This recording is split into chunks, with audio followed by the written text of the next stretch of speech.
खबर इटारसी से। सरकारी भूमि का उपयोग जनहित में हो, सत्ता सरकार प्रशासन भूमाफियाओं का गांठजोड़। पंकज राठौर। पुरानी इटारसी में निर्माणाधीन नवीन बस स्टैंड के बाजू में स्थित 8,000 वर्ग मीटर लगभग 2 एकड़ भूमि की नीलामी निविदा के माध्यम से बेचे जाने को लेकर नगर कांग्रेस कमेटी इटारसी ने सोमवार को एसडीएम इटारसी के माध्यम से कलेक्टर नर्मदापुरम को ज्ञापन प्रेषित किया। हम मौजूद हैं अभी नेशनल हाईवे 69 पे, जहां पर पुरानी इटारसी क्षेत्र है। यहाँ पर बस स्टैंड की ज़मीन प्रस्तावित है और उसके बाजू में ट्रैक्टर स्कीम की ज़मीन है, जिसका मामला अभी नगर कांग्रेस इटारसी ने बहुत तेज़ी से उठाया है, क्योंकि इसकी निविदा ज़ाहिर हुई है सरकार की तरफ से कि ट्रैक्टर स्कीम वाली जो ज़मीन है उसको बेचने के ताल्लुक से, यानी तो देने के ताल्लुक से उसकी निविदा जारी की गई है। और उसी के विरोध में नगर कांग्रेस इटारसी ने विरोध प्रदर्शन किया है और विरोध दर्ज कराया है एसडीएम इटारसी अनुविभागीय दंडाधिकारी मदन सिंह रघुवंशी जी के समक्ष। और अब हम देखने जा रहे हैं कि मतलब कि ये ज़मीन का मसला क्या है और ये ज़मीन की आखिर किस तरीके की कार्रवाई चल रही है और इसकी इसके पीछे क्या चीज़ निकल के आती है। तो हम देखेंगे, आप देखेंगे कि बाजू में यहाँ पर अभी बस स्टैंड का निर्माण हो रहा है और बस स्टैंड के निर्माण जो स्थल जो है उसके बिल्कुल बाजू में कृषि भूमि जुड़ी हुई है, जिसको ट्रैक्टर स्कीम कहा जाता है, ट्रैक्टर स्कीम वाली ज़मीन है। तो उसका ये विषय है। तो हम देखते हैं कि आखिर क्या मसला था और किस तरीके की यहाँ पर कार्रवाई की जा रही है। ये वो ज़मीन है ट्रैक्टर स्कीम की, जिसके बारे में हम चर्चा कर रहे हैं और जिसके बारे में हम चर्चा करने आए हैं। तो आइए हम यहाँ पर निरीक्षण करते हैं कि ये ज़मीन किस तरीके की है और यहाँ पर किस तरीके की बातें सामने आ रही हैं। कांग्रेस जन यहाँ पर मौजूद हैं, नगर मंडल अध्यक्ष पंकज राठौर जी और काफ़ी लोग यहाँ पर हैं मौजूद हैं जिन लोगों ने अपना विरोध दर्ज कराया है। हम देखते हैं कि ज़मीन का क्या मसला है। मेरे साथ मौजूद हैं अभी कांग्रेस नगर मंडल अध्यक्ष पंकज राठौर जी और RTI एक्टिविस्ट उपाध्याय जी, जो कि हमें अभी बताएंगे और इस ज़मीन के बारे में विस्तृत जानकारी देंगे और उनका क्या विरोध है ये भी हम देखेंगे। आइए सर, हम निरीक्षण करते हैं। क्या आपको लगता है किस तरीके की यहाँ पर अभी क्या चल रहा है और क्या होने वाला है, जिसका आपने अभी विरोध प्रदर्शन किया है? तो क्या मसला है ये? देखिए, ये बहुत बड़ी भूमि है जो लैंड डेवलपमेंट कॉरपोरेशन की थी, जो ट्रैक्टर स्कीम के नाम से जानी जाती थी।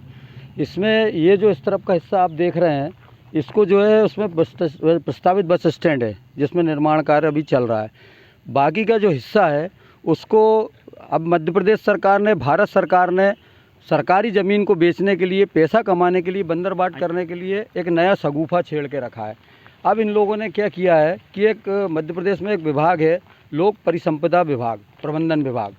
अब उसके अंतर्गत क्या कर रहे हैं ये कि जो बेशकीमती ज़मीन है जो सरकार की, उसको पूरे मध्य प्रदेश में बेचा जा रहा है, जिसमें हम लोग बड़े दुर्भाग्यशाली हैं कि इटारसी शहर की बहुत कीमती ज़मीनों को चिन्हित करके और भूमाफियाओं से मिल के इसको जो है इसकी बंदरबाट की जा रही है। और ट्रैक्टर स्कीम की ये जो ज़मीन है ये भी इसके अंतर्गत है। ये आप देख रहे हैं, इतना बड़ा एरिया है, इसमें से 8,000 वर्ग मीटर ज़मीन की नीलामी जो है सरकार ने निकाली है, जिसको वो 11 करोड़ 87 लाख में सेल करना चाहती है। अब TNCP के हिसाब से अगर देखा जाए तो वो सरकारी प्लान बनाती है। सरकार ने जब ये प्लान बनाया तो उसमें स्पष्ट उल्लेख है कि इटारसी शहर में जो सरकारी भूमि है जिसमें योजनाओं का क्रियान्वयन होना है, नई योजना यहाँ पर आना, उसके लिए भी भूमि कम पड़ रही है। हमें और अतिरिक्त भूमि की आवश्यकता है। इसके अलावा उसके बाद भी शहर की ये 20 बेशकीमती भूमि को सरकार क्यों बेच रही है, पहला प्रश्न तो ये आता है। और आप इन भूमि का जनहित में उपयोग करें तो ठीक है, क्योंकि जनता के पैसों से ये बना हुआ एसेट्स है, इसको जनता के ही काम में आना चाहिए, लेकिन ये नहीं हो रहा है। अभी ताज़ा मामला आपने देखा होगा, आपने शायद कवर भी किया था उसको, रेस्ट हाउस वाला मसला।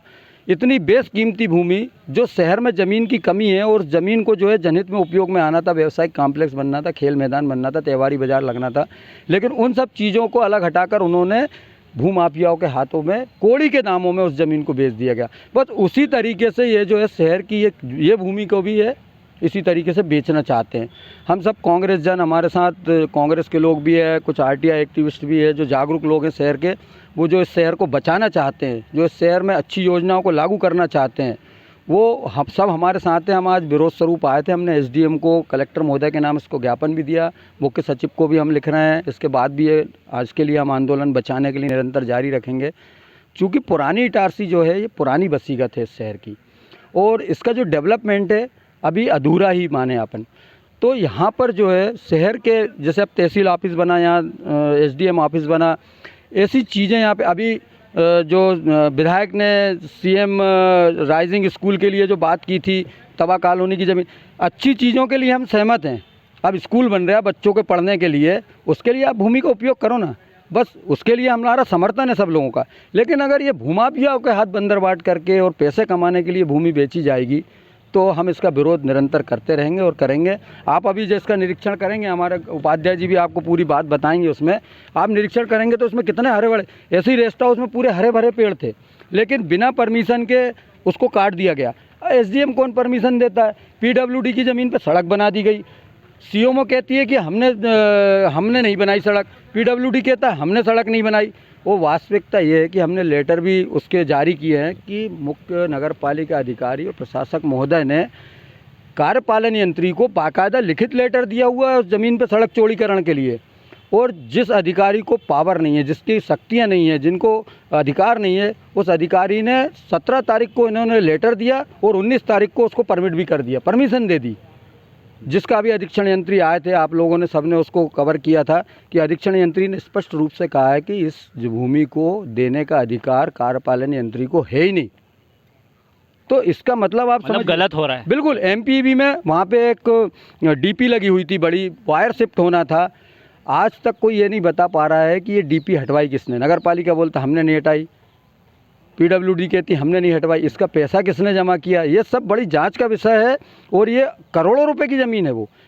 तो ये सब चीज़ें बंदर बांटे चल रही हैं, लेकिन इसके ऊपर कोई कार्रवाई नहीं हो रही। इसका मतलब सीधी बात है कि जनप्रतिनिधि, सरकार, भूमाफिया इन सब में मिले हुए हैं और सब मिलके जो है बेशकीमती शहर की ज़मीन को हड़प के और पैसा बनाना चाहते हैं, अपनी जेब भरना चाहते हैं। आपको क्या लगता है सर, ये जो ज़मीन जो है, इस ज़मीन में किस तरीके की योजनाएं आ सकती हैं और कैसे इस क्षेत्र के लोगों को लाभ हो सकता है? थोड़ा सा उस बारे में कुछ बताएंगे आप?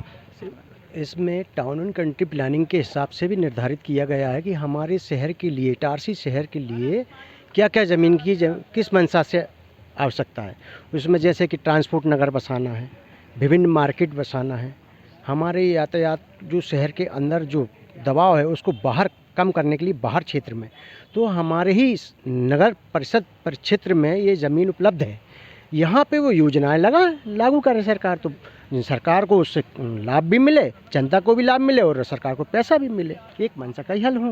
मतलब इस क्षेत्र की जनता के लिए अगर देखा जाए तो ज़मीनी स्तर पर काफ़ी कुछ प्लानिंग की जा सकती है जिससे कि यहाँ के लोगों को फ़ायदा हो सकता है। देखिए, मैं एक बात बताता हूँ आपको, आप योजनाओं को समझो, ये क्यों बंदरबाट हो रही है। जिस जगह ये भूमाफिया ज़मीन खरीदते हैं, उसके बाद में वहाँ पर डेवलपमेंट चालू हो जाता है, वहाँ की सड़कें बनना चालू हो जाती है, वहाँ पे ब्रिज बनना चालू हो जाते हैं, वहाँ अंडर ब्रिज बनना चालू हो जाते हैं। इस बात को समझिए आप। ऐसे ही रेस्ट हाउस में अगर हमारा प्रस्ताव था, हमने बोला कि अगर इसमें सरकार या नगर पालिका को ये ज़मीन दे के और उसमें एक व्यावसायिक कॉम्प्लेक्स का निर्माण करती, उसमें बेरोजगारों को रोज़गार मिलता, पार्किंग की व्यवस्था होती। शहर में जो लोड की बात अभी हमारे उपाध्याय जी कर रहे थे कि जो ट्रैफिक का लोड है, क्योंकि बैंक पूरे शहर के अंदर है, अगर आप सेकंड फ्लोर पे उसको ऑफिस स्पेस निकाल के बैंकों को किराए से देते, वहाँ पार्किंग की व्यवस्था रहती, तो शहर का ट्रैफिक का लोड कम होता। और साथ में मेरा ऐसा मानना है कि मरी मारी हालत में कम से कम 2 करोड़ रुपये की आय नगर पालिका परिषद को होती, जो शहर के विकास कार्यों में काम में आती। लेकिन नहीं, इस सरकार की मंशा जो है वो अपनी जेब भरना और अपने लोगों की जेब भरना है। उसका एक सबसे बड़ा उदाहरण बता रहा हूँ। गुल्लू भाई ने जैसे बताया अभी आपको कि जो मार्केट प्रस्तावित है TNCP में भी, यहाँ ये जो ज़मीन है इसके ऊपर स्पष्ट रूप से उल्लेख है कि यहाँ पे जो जैसे इमारती लकड़ियों के टाल हैं, आरा मशीन है, ट्रांसपोर्ट नगर है, ये जो मैकेनिक हैं, ये जो बड़े बड़े वाहनों की मैकेनिक में वो होता है, वहाँ सुधारा जाते हैं, वो सब जो है शहर के बाहर होना चाहिए। और ये जगह, इससे उपयुक्त जगह कोई नहीं है, प्रस्तावित है, लेकिन TNCP के नियमों का साफ साफ उल्लंघन किया जा रहा है। सरकार ही अपने नियमों का उल्लंघन करके इस ज़मीन को, और इसका सीधा सीधा एक कारण है, वो कारण ये है कि वो भूमाफियाओं के हाथ में खेल रही है। जैसे इस देश में कार्य चल रहा है, ऐसे ही मध्य प्रदेश में चल रहा है। हम इसका विरोध करते हैं। तो आपने देखा कि अभी काफ़ी कड़ा विरोध हो रहा है। और इस ज़मीन को लेके जो बातें आ रही हैं वो बातें साफ़ हैं कि अगर इस ज़मीन को अच्छी तरीके से प्लानिंग के साथ अगर धरातल पे उतारा जाए तो इस क्षेत्र के रहवासियों को, नगरवासियों को, इटारसी के लोगों को बहुत कुछ फ़ायदे हो सकते हैं। हम अभी देख रहे हैं कि ये पूरा हरा भरा कैंपस है। आप देखिए यहाँ पर बहुत सारे झाड़ लगे हैं, बहुत सारे झाड़ पेड़ हैं और काफ़ी पुराने झाड़ पेड़ हैं, और जो कि अपने आप में एक खासियत रखते हैं। क्योंकि क्या है कि अगर बोला जाए, हमने एक दौर देखा है कि जहाँ पर लोगों को शुद्ध ताज़ा आबो हवा की ज़रूरत थी, लेकिन जब वो ज़रूरत थी तो उस टाइम में ये झाड़, ये पेड़ ही काम आए। लेकिन शायद आज उसकी उपयोगिता शायद समझ नहीं आ रही है। ज़मीन कीमती लग रही है, झाड़ों की कीमत शायद कम लग रही है। लेकिन अब देखिए, ये एक्टिविस्ट उपाध्याय जी हमारे साथ हैं और वो हम उनसे पूछना चाहेंगे कि पेड़ों का जो मूल्यांकन का अभी जिक्र हुआ, तो वो पेड़ों का मूल्यांकन क्या होता है, कैसे किया जाता है, और अगर मान लो कि वो हुआ है तो सही हुआ है या गलत हुआ है, यानी तो अगर होना चाहिए तो किस तरीके से होना चाहिए। बताएं सर कि आप मूल्यांकन के बारे में कुछ बता रहे थे कि झाड़ों का मूल्यांकन किस तरीके से किया जाता है और कैसा हुआ है, यानी तो कैसा होना चाहिए। श्रीमान, इसमें मैं ये बताना चाहता हूँ कि राज्य सरकार ने इस भूमि का मूल्यांकन तो किया, पर साथ में पेड़ों का मूल्यांकन नहीं किया। जबकि सुप्रीम कोर्ट की ने एक समिति निर्धारित करी थी विगत 2 वर्ष पूर्व 20 में। उन्होंने, समिति ने निर्धारण करके बताया कि एक पेड़ का भी मूल्यांकन संपत्ति के अनुसार होना चाहिए जब उसको खरीदे, विक्रय या कुछ भी किया जाए। तो एक पेड़ जो होता है, जैसे उदाहरण के लिए ये पेड़ 1 वर्ष का है तो इसका 74,500 रुपये कीमत है। अब चूंकि यही पेड़ यदि 50 वर्ष का है तो इसकी गुलाई नापी जाएगी। वो फॉरेस्ट डिपार्टमेंट के अनुसार जो नियमावली है उसके जो तने होते हैं, परत दर परत के हिसाब से उम्र का ज्ञान किया जाता है कि ये कितनी उम्र का है, वो परतों से पता चलता है। उस हिसाब से 1 वर्ष का कीमत 74,500 रुपये है। और उदाहरण के लिए मान लिया जाए ये 100 वर्ष का है तो वो गुणांक होने के पश्चात ये 74,500,000 रुपया की कीमत हो जाएगा इस पेड़ का। और जब ये विक्रय करने वाली भूमि के साथ इसका मूल्यांकन भी, और जितने पेड़ हैं सबका मूल्यांकन होगा, उसके पश्चात सेल आउट होगा। ये नियम है। अब चूंकि सरकार ने इसका उपयोग, इस नियम का पालन किया है या नहीं किया है, ये उन पर निर्भर करता है। हम पता करेंगे कि क्या स्थितियां आई। हम आगे के कैंपस में भी देखते हैं, क्योंकि ये कैंपस जो है काफ़ी बड़ा कैंपस है और ये बड़ा कैंपस बहुत कुछ काम आ सकता है। और इटारसी के नगरवासियों को, रहवासियों को, और ख़ास तौर पे कुछ व्यापार करने वालों के लिए ये चीज़ बहुत कुछ अपने आप में एक तोहफे दे सकती है, गिफ्ट दे सकती है। तो हम ये देख रहे हैं निरंतर कि ये कितना बड़ा कैंपस है और यहाँ पर अगर देखा जाए तो बहुत बड़ी प्लानिंग हो सकती है। इसके पूर्व में भी यहाँ पर जब बस स्टैंड प्रस्तावित हुआ था तो बस स्टैंड में ये स्थिति बनी थी कि बस स्टैंड की भूमि जो है वो नगरपालिका परिषद को हस्तांतरित नहीं हुई थी। उसके पहले ही यहाँ पर जो हरे भरे पेड़ थे वो करीब सैकड़ों पेड़ यहाँ पर काट दिए गए थे। उसमें FIR भी दर्ज हुई थी, कुछ लोग जेल भी गए थे। बाउंड्री वाल भी उन्होंने जो है बना दी गई थी, जिसकी अभी तक जो भ्रष्टाचार हुआ था उसकी कोई जाँच नहीं हुई है अभी तक। जबकि ये ज़मीन जो है वो बाद में नगर पालिका को हस्तांतरित हुई है। ऐसे ही मैं देख रहा हूँ कि आप देखेंगे कि यहाँ पे जितने पेड़ हैं, अभी आप गिनेंगे, रेस्ट हाउस में भी वही हुआ और यहाँ भी यही होगा। ये पेड़ का मूल्यांकन सही तरीके से, महत्वपूर्ण बात यह है कि जो कानून बनाया गया है, नजूल निर्वर्तन समिति बनाकर एक कानून बनाया गया 9 सितंबर 2020 को, जिसके तहत मध्य प्रदेश की सारी भूमियों का चयन किया जा रहा है। ऐसी भूमि जो खाली पड़ी हैं तो उससे बेचा जा रहा है। महत्वपूर्ण बात यह है उसका मूल्यांकन ये लोग सही तरीके से नहीं कर रहे हैं। जैसे कि एक तो ये कमर्शियल क्षेत्र है, उस हिसाब से मूल्यांकन होना चाहिए। दूसरी बात, वहाँ पे जैसे ये लगा है पौधा, ये पेड़ लगा है, ऐसे बहुत से पेड़ लगे, इन पेड़ों का मूल्यांकन सही तरीके से नहीं हो रहा है। इसका सुप्रीम कोर्ट ने गाइडलाइन निश्चित करी है, तरीके बताए हैं कि 1 वर्ष के पौधे की कीमत 74,500 रुपये होती है। और यदि वही पौधा 10 वर्ष का है, 15 वर्ष का है, 20 वर्ष का है, 50 वर्ष, 100 वर्ष का है, तो उसी ही राशि का गुणांक होगा। 74,500 रुपया 1 वर्ष का, तो 100 वर्ष का है तो गुणा हो जाएगा, तो वो 74 लाख का हो जाएगा, 74,500 रुपये का। तो ये पूरी गणना होने के पश्चात फिर उसका मूल्यांकन होना चाहिए। तो ये नहीं किया जा रहा है, इसलिए कि हमारे हितवत लोगों को सस्ते दामों में बिक जाए और वो लोग फिर इसका पूर्ण मूल्य आम जनता से लें।